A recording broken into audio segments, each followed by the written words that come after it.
Let's resume. 6.2 volumes. This section and the next consider the volume computation using calculus. The starting point is the simplest case when we have cylinders. What is a cylinder? It's a 3D picture given by a certain base region, which is a 2D picture, and then move it straight up. And consequently, the cross-sectional area doesn't change. That kind of figure is called cylinder. Here are three examples. The first one is given by some parabolic region, the second is given by a circular region, and the third one is given by a rectangular region, pushed straight up, and consequently we have cylinders. The volume formula for cylinder is V equals AH. That's pretty straightforward. And that is the starting point. What we are going to do is consider a little bit more complicated case like this. Let's suppose we have a loaf of bread like this with bulging interior, and consequently we cannot apply this V equals AH formula. We can't do that because the cross-sectional area changes this time. In these pictures, if we cut through a plane that is parallel to the base, no change in cross-section. Here, cross-section changes. So how do we calculate that? Let's look at the cross-section in a little bit more detail. So let's get an invisible knife and cut this loaf of bread.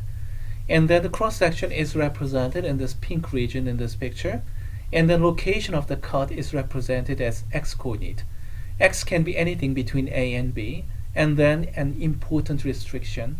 This cut must be done by a plane perpendicular to the x-axis. That's the key. If we cut it in the tilted angle, we're going to fall into trouble. Now, how does that cylinder formula help us? Let's approximate each slice of bread by a cylinder, as you see in the left-hand side picture and the right-hand side picture. In the left-hand side, we can get a slice of bread, but that slice of bread is not going to be a pure cylinder because of these. This loaf of bread has curvilinear boundary.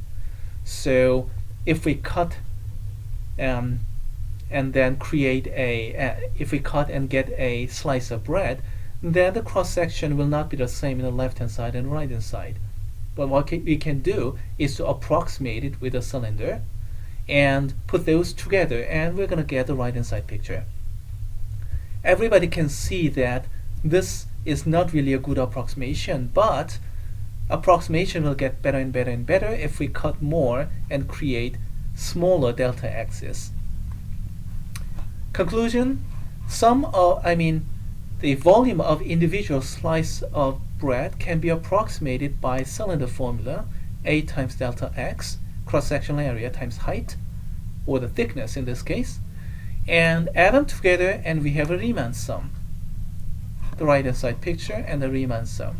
Finally, when n goes to infinity and consequently delta x goes down to 0, then we have a limiting behavior like this, and the limit must converge to a certain value which we call Riemann integral, as long as my a of x is Riemann integrable function.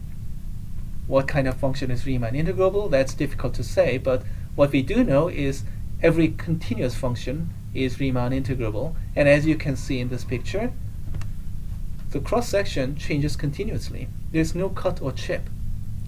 Even if there is a chip, if there is finitely many, that's still okay. Consequently, what do we have? We have Riemann integral as a volume, and that's the volume formula we are going to use.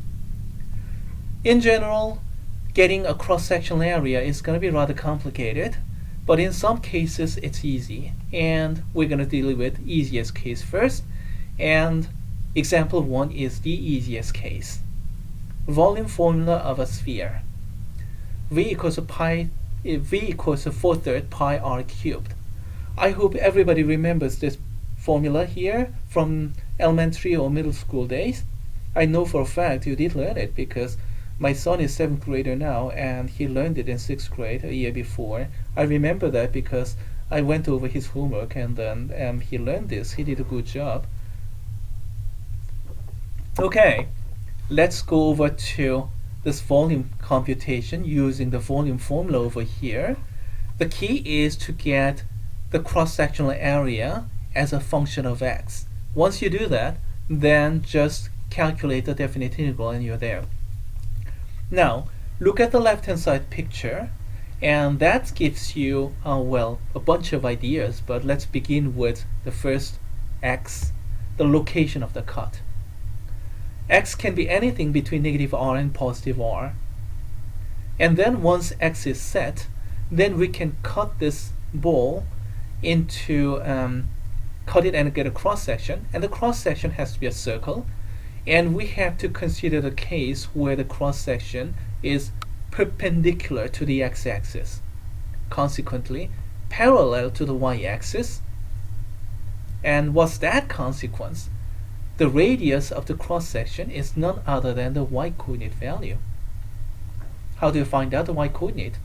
That answer is also given in this picture. We can get it from the Pythagorean right triangle here. R, the radius of this ball, is a hypotenuse, and then y going down straight, and then x going to the left straight. So we have Pythagorean triangle. Consequently, we get something like this. Let's get this blank notebook. X squared plus y squared equals to r squared. That from the Pythagorean theorem. Consequently, y squared is r squared minus x squared,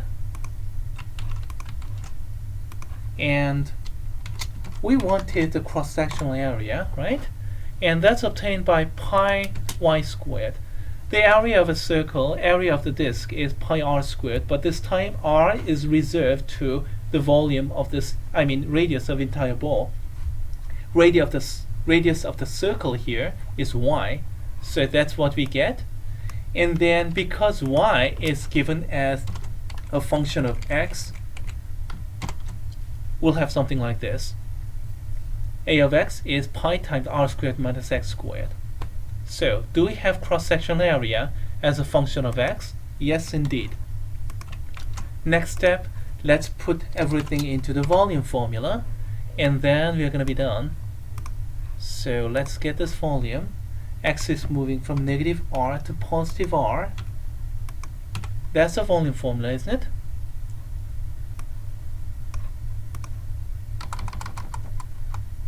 So let's calculate that volume, and we can do that by this observation. A of x is nothing other than pi r squared minus x squared. So we have a definite integral, a Riemann integral of x and x alone. Calculating this is not a problem at all. All you have to do is put it into the fundamental theorem of calculus, and then power rule first, get the antiderivative, and the fundamental theorem of calculus, plug in r, plug in negative r, subtract one from the other, and then you're going to get the desired answer. I want to save time, so let's go back to our textbook and let's just look up what the textbook author did. Here it is.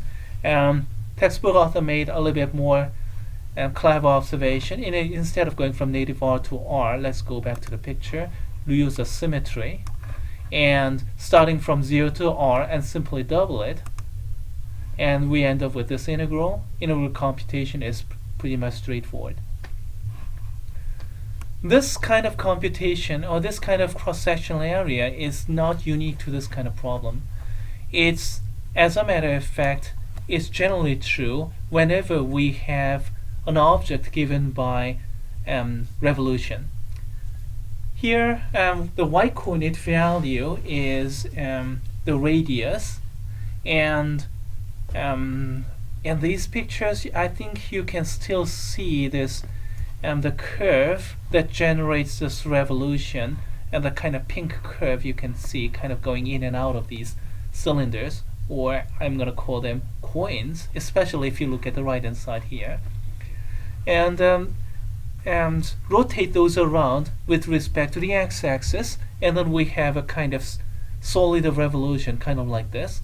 And then instead of those slices of bread, we get very thin cylinders, circular cylinders, and I like to call it coins. And we have coins of various radii, and adding up those volumes, we get a Riemann sum, and the limiting case for that Riemann sum is a definite integral.